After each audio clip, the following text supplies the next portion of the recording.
Bendecido sea el nombre del Señor. Abrimos la Biblia en el Evangelio según San Marcos, capítulo 2, versículo 1.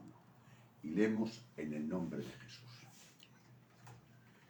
Entró otra vez Jesús en Capernaum después de algunos días y se oyó que estaba en casa. Inmediatamente se juntaron muchos, de manera que ya no cabía ni aún a la puerta, y les predicaba la palabra. Entonces vinieron a él unos trayendo a un paralítico, que era cargado por 4. Y como no podían acercarse a él a causa de la multitud, descubrieron el techo donde estaba, y haciendo una abertura, bajaron el lecho en que yacía el paralítico. Y al ver Jesús la fe de ellos, dijo al paralítico: Hijo, tus pecados te son perdonados. Y estaba allí sentado algunos de los escribas, los cuales cavilaban en sus corazones: ¿por qué habla este blasfemia? ¿Quién puede perdonar pecados nada más que Dios? Y conociendo luego Jesús en su espíritu que cavilaban de esta manera dentro de sí mismo, les dijo: ¿por qué caviláis así en vuestros corazones?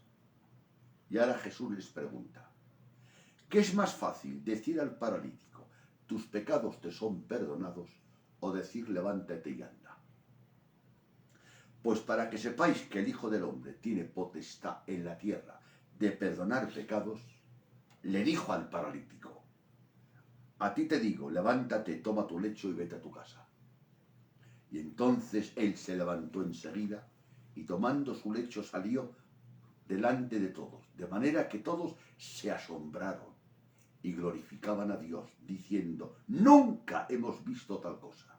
Amén. Bendecido sea el nombre del Señor. Amén. Gracias. En primer lugar, hay una frase que dice: y entró Jesús otra vez a Capernaum. Se dice que entró otra vez a Capernaum, es que había estado anteriormente. Eso es lógico, ¿no?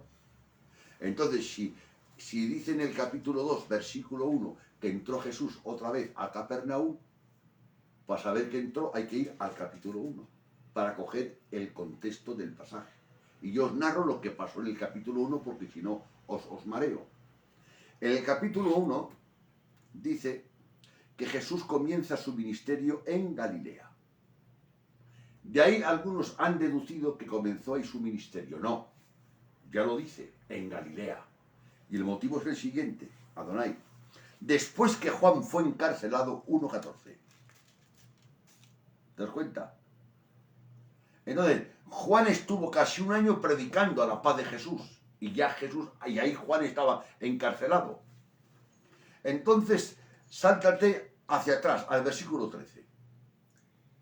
Y estuvo allí en el desierto 40 días, y era tentado por Satanás, y estaba con las fieras, y los ángeles le servían. Sí, cuando lees el 13 y te vas al 14 lo lees seguido, pero es que del 13 a Adonai al 14 va un año.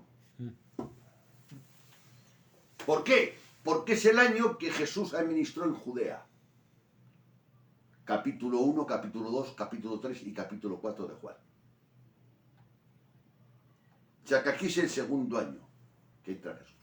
En el segundo año llama a los apóstoles, sana a la sogra de Pedro, sana a un leproso y se va en el versículo 39, y predicando en la sinagoga de ellos por toda Galilea, y se fue a dar una gira por Galilea. Según los cálculos bíblicos, que se le echan entre 10 y 11 meses. Y termina la gira y vuelve a Capernaum. Pero claro, como la vez anterior ha hecho tanto milagro, ha sanado a un leproso, ha sanado a muchos enfermos, pues en un pueblo está levantado el pueblo. Y en ese pueblo había un paralítico tendido en una cama. Yo sé que en cualquier época, Emilio, estar paralítico es un problema. Pero en esta época era más. Porque no había los adelantos de ahora. Claro. Ahora hay sillas. Ahora hay cuartos de aseo especial para ellos. O sea, ahora hay unos medios que les... Hombre, es un problema el estar paralítico. Pero ahora hay unos medios que antes no había. O sea, poner ahora en la circunstancia del paralítico, pero en la época de hace, date cuenta, veintitantos, o sea, estamos en el 2021. Pues hace 2000 y pico años. 2000 años. Hace 2000 años el paralítico no era como será ahora y las casas no eran como eran ahora. Hay que ponerse. Pero bueno, no quiero gramatizar ahí, pero sí quiero acentuar que era un problema. Entonces el paralítico se enteró de los milagros que Jesús había hecho. Y es deducido, o deducible, que habló con sus amigos, tenía amigos. Y le dijo, pues cuando Jesús vuelva a Galilea, a Capernaum, por favor, acordaros de mí y venir a buscarme y llevarme donde está Jesús para que me sane, ¿sí o no? Entonces, el paralítico no podía ir a Jesús, tenía que buscar la ayuda de unos amigos para que estos amigos le llevasen a Jesús. Ahí podíamos hablar, pero ya me entendéis. Hay gente en la calle que no va a venir a Jesús. Necesita un amigo, un primo, un cuñado que esté convertido que lo traiga a Jesús. Y entonces él quedó con sus amigos. Pues no te preocupes, que en el momento que nos enteremos que Jesús viene, venimos a tu casa, a por ti, y te llevamos a la reunión. Pues en eso quedan. Pues esperando el paralítico, repito, unos 11 meses. Y Jesús vuelve a Capernaum. Y de volver a la Capernaum, pues se oye como una noticia. Jesús está en Capernaum. Está en la casa de fulano. Pues toda la casa se llenó. Madre mía. Todo que tenía un enfermo, se lo llevó. Y hasta en la puerta no había sitio ni lugar. Y ahora estos 4 fueron donde el paralítico y le dirían, fulano, está Jesús. Llevarme ahora mismo, a eso venimos, a llevarte. Y entonces dicen 4 amigos. Él pide ayuda a los amigos. Y los amigos y él se unen y van donde Jesús.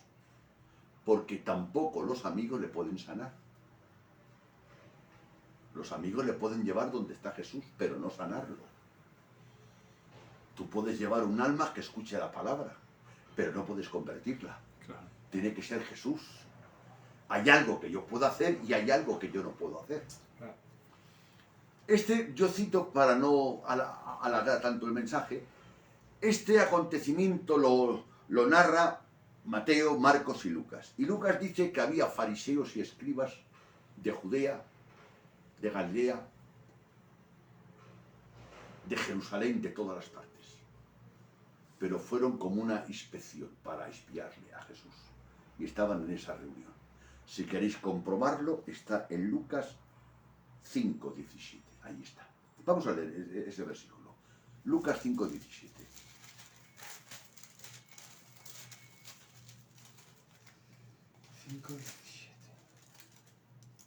Aconteció un día que él estaba enseñando y estaban sentados los fariseos y doctores de la ley, los cuales habían venido de todas las aldeas de Galilea y de Judea y de Jerusalén, y el poder del Señor estaba con él para sanar. Habían venido de todas las aldeas, de Jerusalén, de la capital, escribas, fariseos, o sea, la élite religiosa habían venido. Le estaban ya buscando, le estaban indagando. Pero no estaban para gozarse en el culto. Estaba a ver en qué falta le pillaban a Jesús para poder acusarle. Esa era la intención de ellos. Ahora, estos hombres van con el paralítico y se encuentran con un problema, hermano. Que hay mucha gente. ¿Y quién te deja un hueco? Si yo traigo al hijo enfermico, si yo traigo al primo enfermico, si yo traigo a mi madre enferma, ¿qué hueco te dejo? Yo quiero llevar a mi madre a la presencia de Jesús. Era difícil buscar un hueco, y más un hueco a uno en una camilla, porque uno que esté sano, pues digamos se vuelve, se va de lado, entra. Los obstáculos, los impedimentos, ¿os dais cuenta? Siempre hay obstáculos y hay impedimentos para acercarnos a Jesús. Ahí podíamos hablar también, Emilio, ¿verdad? Pero yo salto, pero en cada tema se podía hablar un ratito, ¿eh? Y entonces los amigos, por la fe, pensaron, ¿qué hacemos?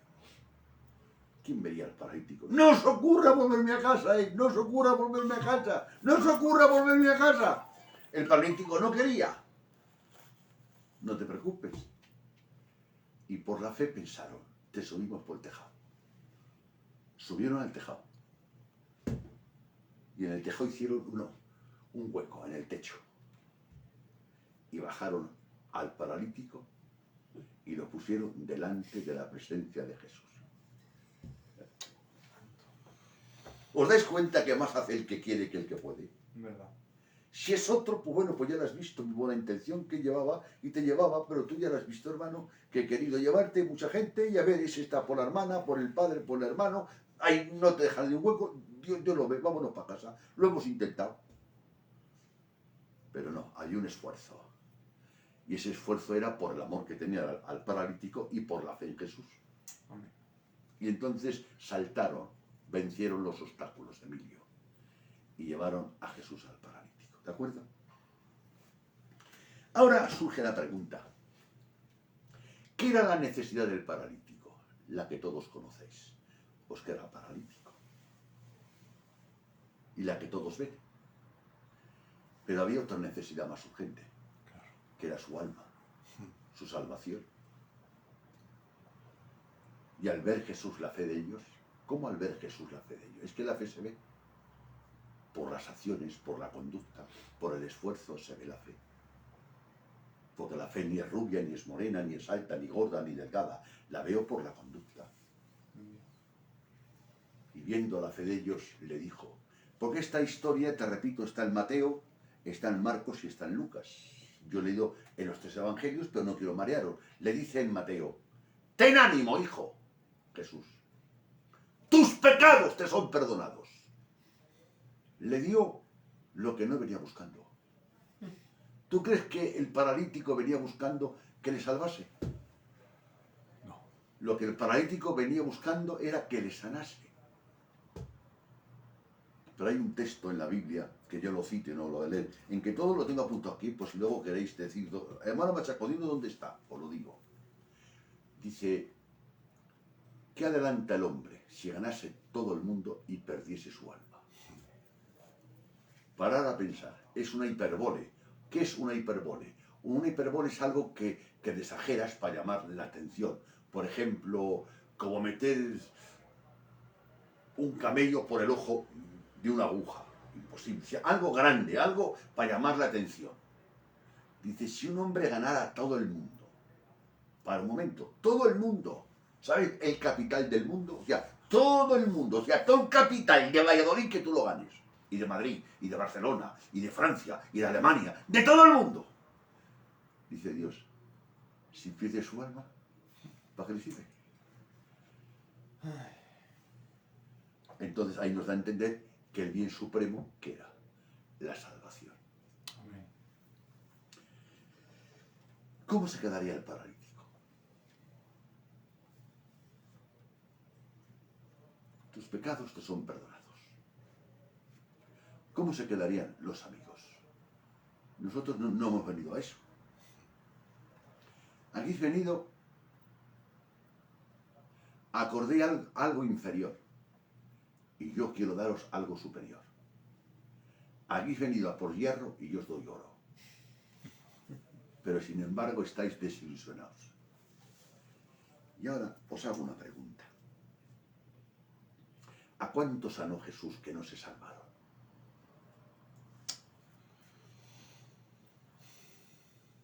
¿Para sanar Jesús tenía que morir? No.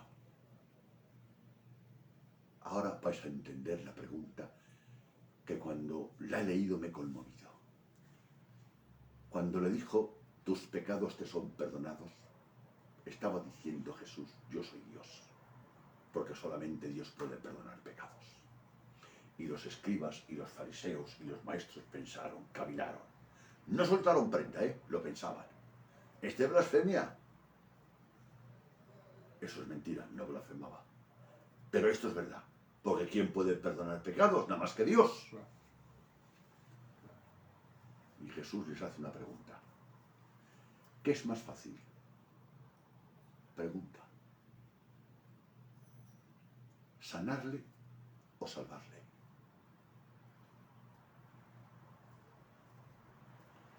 Jesús, Dios, porque Jesucristo es Dios, desde el Génesis, el Éxodo, Levíticos, Números, en toda la Biblia ha hecho milagros y no tenía que morir en la cruz del Calvario.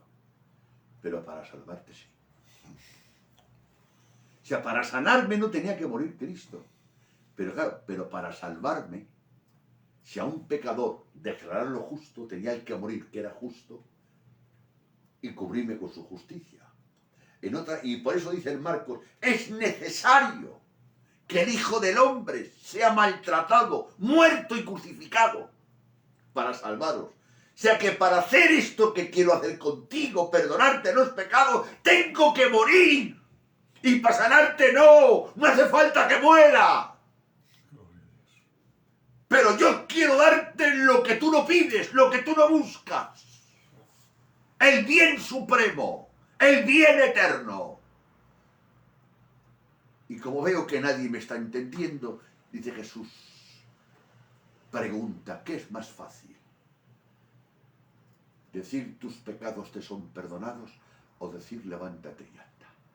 Y ahora dice, recalca, para que sepáis, dice el motivo de la sanidad, cuidado, dice el por qué, o sea, va a hacer algo, hermano, pero dice el por qué lo va a hacer.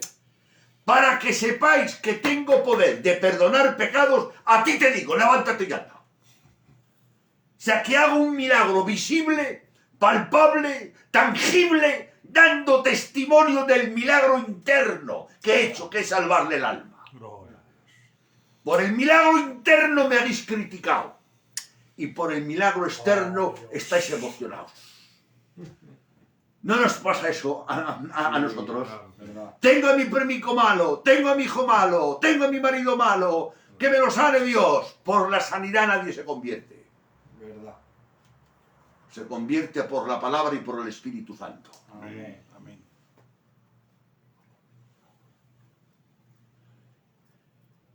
Para sanarme, ¿cuánto sanó Cristo? ¿A cuántos ciegos? ¿A cuántos leprosos sanó y están en el infierno, hermano?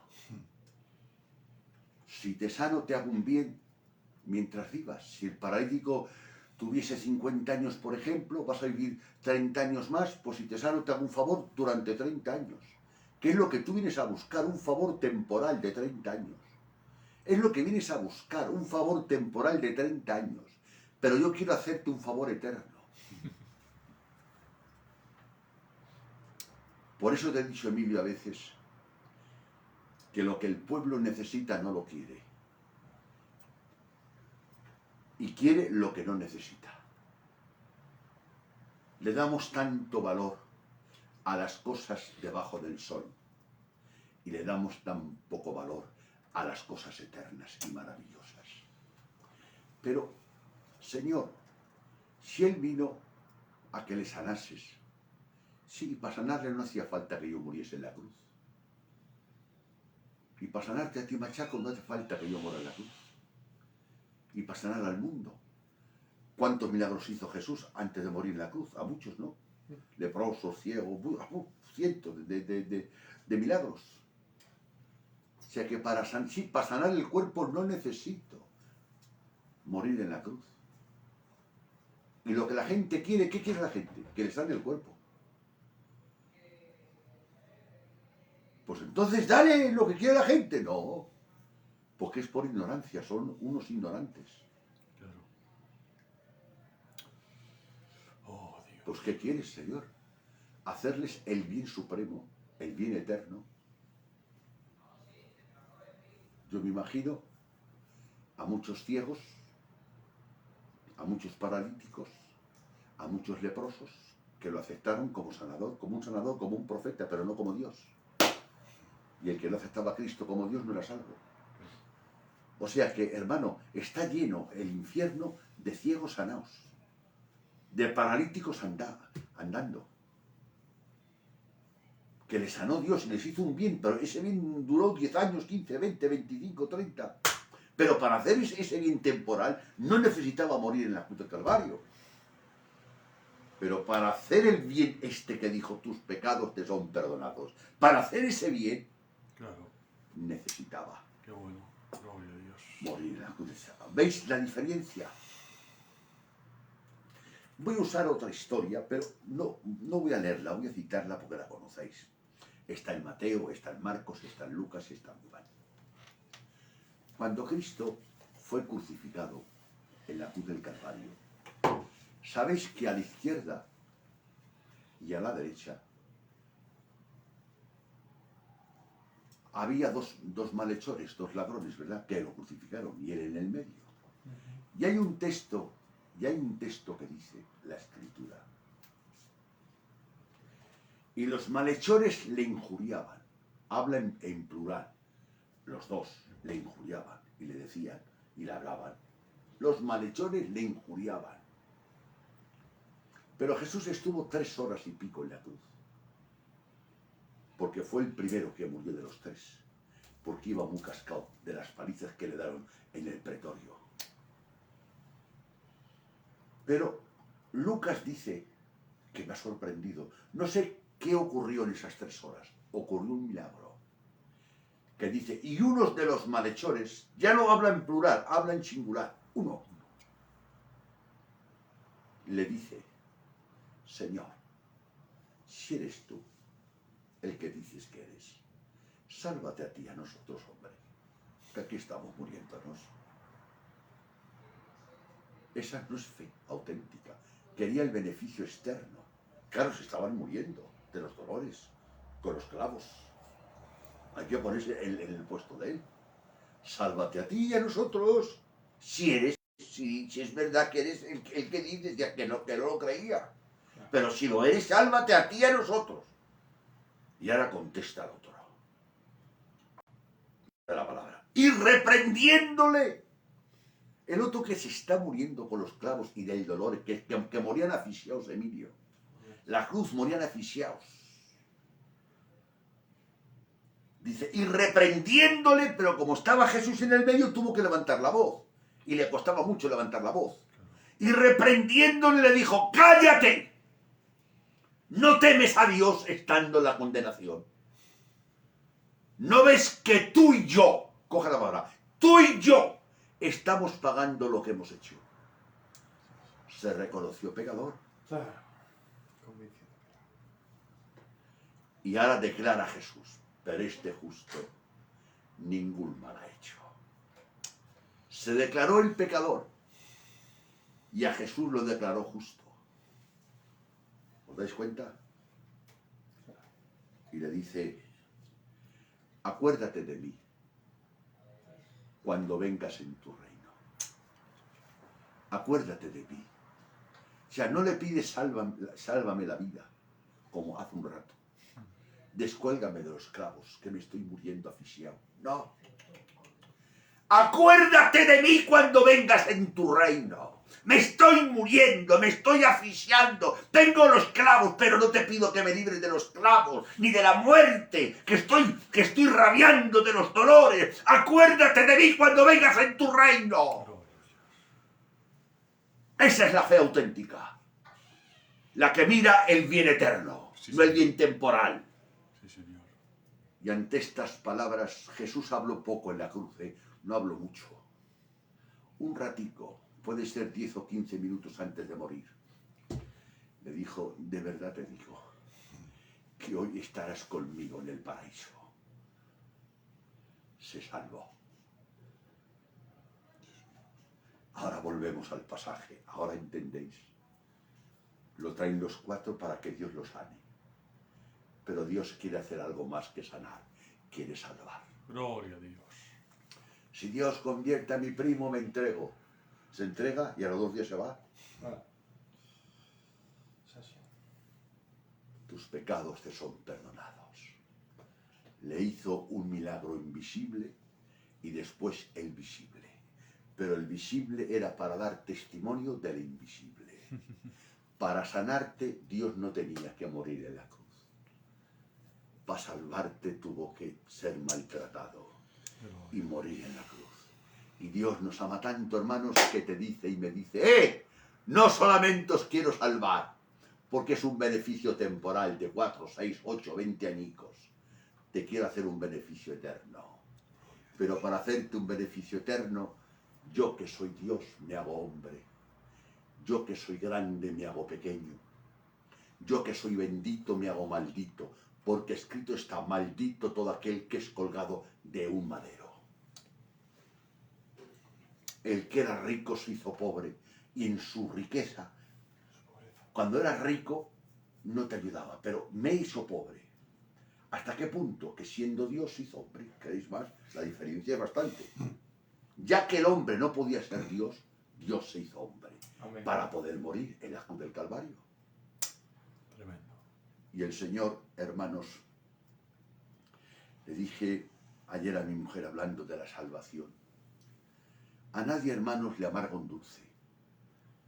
Yo quiero que Dios sane a mis nietos, a mis hijos, a mi familia y a mí. De verdad, como cualquiera de vosotros. Pero ante todo y sobre todo, sálvanos. Sí, Padre.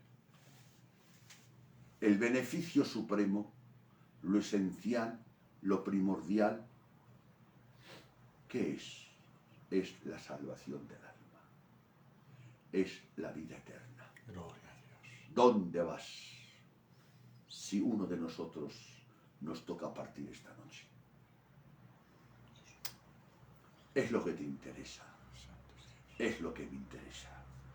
Que el Señor nos ayude, hermanos, a entender esto. Y hay una cosa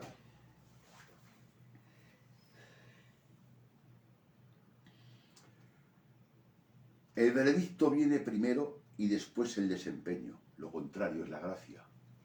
El veredicto viene primero y luego el desempeño, el trabajo. Debe ser al revés. Primero el trabajo y luego cobras, ¿no? Pero la gracia no. El veredicto viene primero y el desempeño viene segundo. Esa es la gracia, hermanos. Y este paralítico, la misma distancia tenía el ladrón de la izquierda que el ladrón de la derecha. No había un centímetro más ni un centímetro menos. Los dos tuvieron la misma oportunidad. Mi pregunta es, ¿a quién te vas a parecer? ¿Al paralítico que piensa que sálvame de la cruz, de los clavos? ¿O al otro enfermo, al otro malhechor, ladrón, que estaba con él muriendo, que le dijo, mejor dicho, dice la Escritura, y le reprendió, cállate, no temes a Dios. Tú y yo estamos pagando lo que hemos hecho. Pero este justo, ¿qué pasaría en esas 3 horas para darse cuenta? Dios mío. Yo no sé por qué no lo dice la Biblia, pero en 3 horas cómo cambió el corazón de este hombre. Que brotó una palabra que ha quedado pues en la Biblia registrada. Si alguno tiene la salvación segura es este ladrón. ¿Verdad? Acuérdate de mí cuando vengas en tu reino. Y Jesús le escuchó. Y Jesús, cuando escucha, responde. De verdad te digo. Y el que dijo de verdad, dijo yo soy la verdad. De verdad te digo que hoy, no mañana, hoy. Porque murió Jesús y a las horas murió también él. O sea que se encontraron en el mismo día, hermano.